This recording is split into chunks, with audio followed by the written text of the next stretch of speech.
Barnes Cove experience. Do your beats sound like this?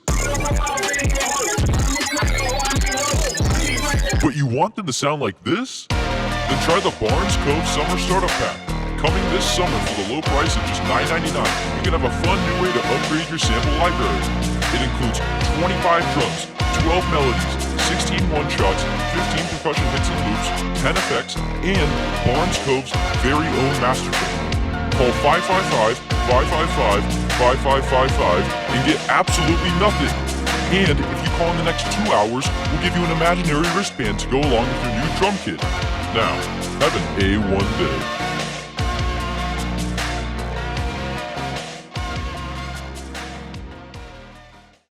Hey, what's up? This is Barnes Cove. I'm going to show you how I made this beat. So the first thing I started off with was these drums.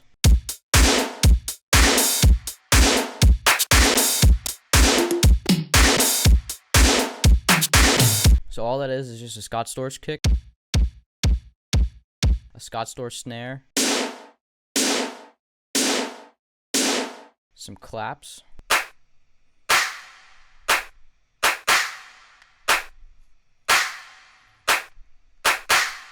another thing I did on these claps was I put a RC20 on it, and what I did was I put the noise up to 40%, the tone to 4 dB, and follow on 100. What this does is just gives it a little bit more body to it.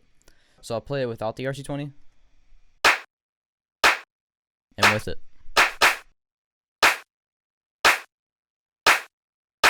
Then I added these fills. And then this little stick hit. Then for the hi-hats, I'm using a Ableton stock 707 kit.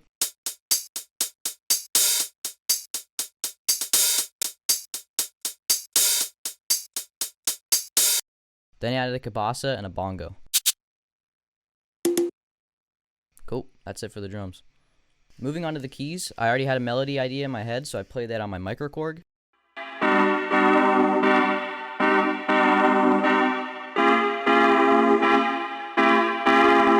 So then all I did there was convert that into MIDI, and I added a bunch more synths, starting with a clav.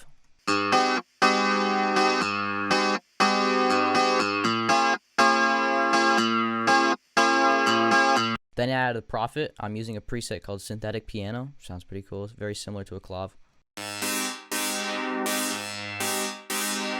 Then I did the exact same chords, but with the sample.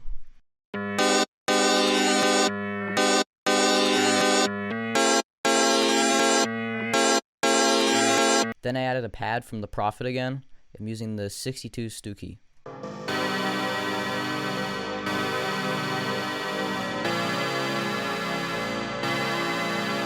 Moving on to the bass, I'm using a Mini V3, and it's just a modified 3 oscillator. All I'm doing here is just making all of these to 32. I didn't want any of the octaves in there.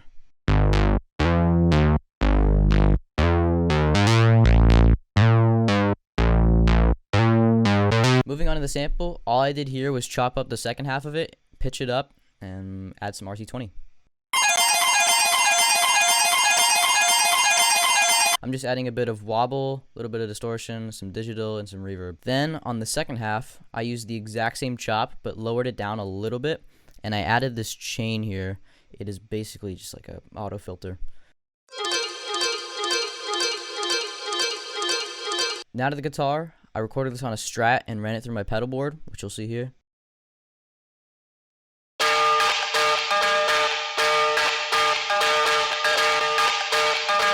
Also this part that's following the bass line.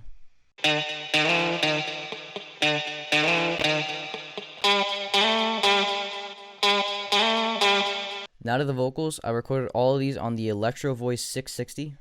This little thing right here. I bought it at a used music store for like 80 bucks, and it's actually pretty good. So I started with these high vocals, pan to 30.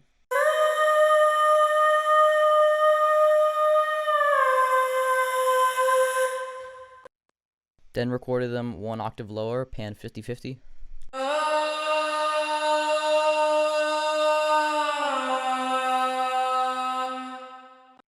Then the harmonies, pan 20-20.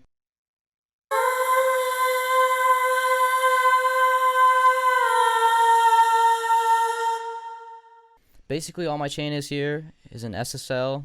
It's just Alex Toomey's settings. RVox, I'm just using a setting called In Your Face by Dave Darlington.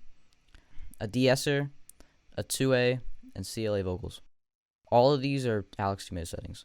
Now to the effects. I added this Love You So Much transition.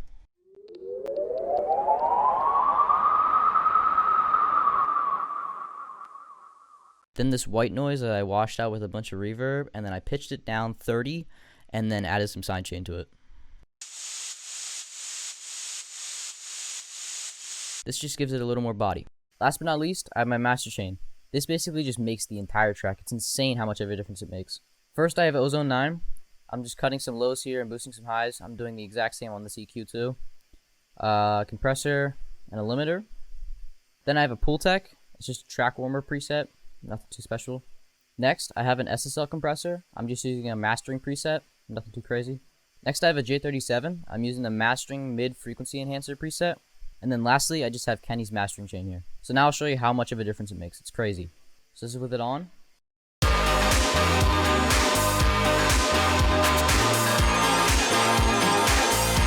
And this is off.